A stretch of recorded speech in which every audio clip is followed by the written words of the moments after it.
তো হ্যালো বন্ধুরা, কেমন আছো সবাই? তো আজ হঠাৎ ফ্যাক্টরিতে এসে দেখা হয়ে গেল এই যে এই ভাইটির, আর সাথে দেখা হয়ে গেল আমার নিজের ভাইয়ের সাথে। এই যে দেখতে পাচ্ছ আমার ভাই। তো ওর সাথে দেখা করে আমরা একটু এখানে চা খেতে চলে আসি এই দোকানটায়। এই যে দেখতে পাচ্ছ দোকানটায়, তো দোকানে আমরা চায়ের অর্ডার দিয়ে একটু বসেছিলাম। তো দেখতে দেখতে চাও চলে এসছে। এই যে দেখো, ওয়াও! তো এই যে ভাই উঠে নিয়েছে চা, আর আমার চাটা হচ্ছে এইখানে। ওয়াও!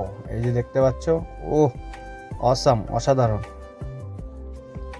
তো এই বলে আমি ভাইকে হঠাৎ বললাম, কিরে চাটা কেমন হয়েছে? তো বলছে বেশ দারুণ। তো আমি বললাম একটু টেস্ট করে দেখ। বলছে ওয়াসাম। তো গাইস চলো আমি একটু টেস্ট করে দেখি। আর গরম তো খুবই আছে। কিন্তু অসাধারণ হয়েছে, কিন্তু বলে লাভ নেই। তো আমরা একটু চাটা মজা নিতে নিতে দেখি এই দীপেশ ভাই আবার কোথা থেকে পাঁপড় নিয়ে চলে এসছে। আর চায়ের সাথে পাঁপড়, তোমরা তো বুঝতেই পারছো কীরকম মজা হবে গাইস। ও হো হো!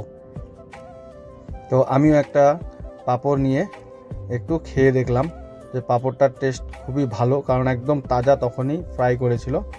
আর চা খেতে খেতে দেখতে পাচ্ছি এই যে ছানা পুলেরা, দেখছো সবাই কীরকম চলে এসছে আহাই। তো আমরা খাচ্ছিলাম, তো ওরা দেখছিল। তো আমার একটু না ভালো লাগলো না। তো আমি ওদের জন্য একটা বিস্কুটের প্যাকেট নিয়ে নিলাম, আর বিস্কুটটি নিয়ে ওদেরকে সুন্দরভাবে খাওয়াতে শুরু করলাম। দেখো, ওদেরকে না খাওয়ালে, আমরা যদি না খাওয়াই, কে খাওয়াবে বলো? কারণ ওরা তো আমাদের উপরেই নির্ভরশীল।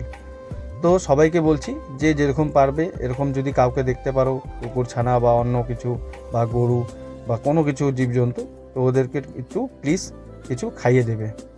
তো দেখো ওরা কত সুন্দর করে খাচ্ছে, আমার হাত থেকে নিয়ে নিয়েও খাচ্ছিল। তো গাইস এই করতে করতে আমরা আবার ফ্যাক্টরির দিকে চলে আসি। তো এই যে দেখতে পাচ্ছ আমরা। তো গাইস চলো আজকের মতন ভিডিওটা এখানে শুরু করি। ওকে, বাই, টাটা, লাভ ইউ।